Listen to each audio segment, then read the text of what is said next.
Hey everybody, welcome back. Review a Day, episode number 219. My name is Leland and this is my movie review blog. Is it safe to say at this point, with a month between reviews, that I am YouTube's laziest critic? Can we check the statistics on that? I'll get an intern on the statistics and we'll get back to you. YouTube's laziest critic. But you know what, I want to catch up real quickly because I am going to be reviewing the new Todd Phillips film, Due Date. But I thought I would just give some brief thoughts on some movies I've seen real quickly. Paranormal Activity 2, 2 out of 5, 2 out of 5, same shit, less scary, 3 times the budget. Jackass 3D, I've been bouncing back and forth between a 4 and a 5 and a 5 out of 5. One of the best goddamn times I've had at the theater all year long.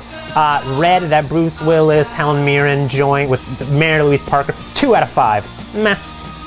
Human Centipede, I finally saw that, gave it a 0 out of 5. It's not even a movie. It's not gross, it's not anything. It's boring. And it's kind of a funny story, that Zach Galifianakis movie about the teen who was in the mental hospital. I give it a 3 out of 5. Cute, not great. Zach Galifianakis can act though. Let's jump into my review for you guys today, and it is Due Date, this new movie from Todd Phillips, the same writer-director as Old School and The Hangover from last summer, one of the big hits. This cast, we've got Robert Downey Jr., Zach Galifianakis, Danny McBride has a small role, Juliette Lewis, Jamie Foxx, Michelle Monaghan, a star-studded cast of very funny people all together in this movie. Tells the story of this guy played by Robert Downey Jr. who, his wife is about to have a baby. She's going in on Friday, they have a C-section, and he's flying back on a Monday, and for one reason or another, he bumps into this fat guy played by Zach Galifianakis, who's super obnoxious. He's got a dog, he's a pot smoker, and one reason or another, they both end up on the no-fly list, and they're gonna go cross-country in a kind of planes, trains, and automobiles style buddy road comedy. Due Date is a very, very funny movie from beginning to end. If you like raunchy comedy, if you're familiar with Todd Phillips, you'll probably feel very at home, and I think Due Date will fit very nicely on the shelf next to Old School and The Hangover. One thing I really appreciated about The Hangover, and I also appreciate about here with Due Date, is that both of these films have a sense of urgency. Where with The Hangover, it's a group of guys running all over Vegas, trying to track down their best friend to get him back in time for his wedding. And here we have Robert Downey Jr. jumping in the car with Zach Galifianakis to go cross country as fast as they can to make it in time for his daughter's birth.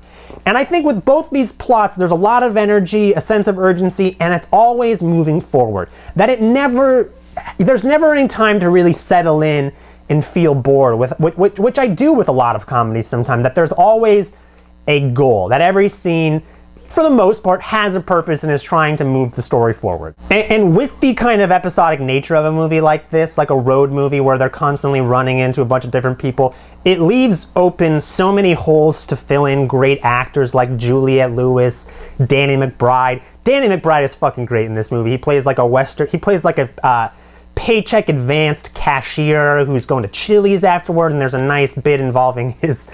I don't want to say too much, but he's very funny. I'm a big Danny McBride fan, and he's got a great role in here. Juliette Lewis as the pot-dealing mother of 2 is really, really nice. And it's just great to watch a movie like this or The Hangover, because Todd Phillips is a guy who I think picks really great comedic actors to fill out nice little roles that I think easily could have been wasted or could have been nothing. I mean, it's a really small role, but to think, oh yeah, Juliette Lewis would be a really nice pick, it's those little details that I think make movies like this worth my time.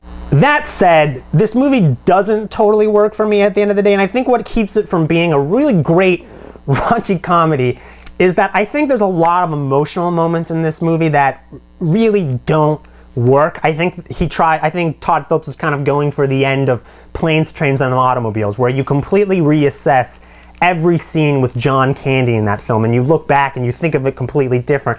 And I think they try to do that here, but it doesn't work quite as well when you have these kind of heart-to-heart scenes, and then in the next scene, Zach Galifianakis is masturbating, and they flip a car, and there's like 8 car crashes in this movie, all of which they probably should die in. And I know that this movie isn't going for realism, but it distances me that much more from these characters that I'm supposed to be associating with, and it makes it just a little bit hard. But Zach Galifianakis and Robert Downey Jr. do their damnedest, and I think it is a really entertaining movie at the end of the day. Not great. I didn't enjoy it quite as much as The Hangover. One thing I do appreciate about The Hangover is that there's no heartfelt moment towards the end. It really is just kind of guys dicking around. But Due Date, I think, is definitely worth your time. I'm going to give it a 3.5 out of 5. Go check it out. It's a good time. Head over to nitpickit.com or dampercast.com. Check out the podcasts I do, because I may not be reviewing movies here on YouTube as often as I wish I could, but I'm always doing the podcast every Thursday, every Friday. Head on over there. Thank you guys in advance, and I'll catch you guys next time.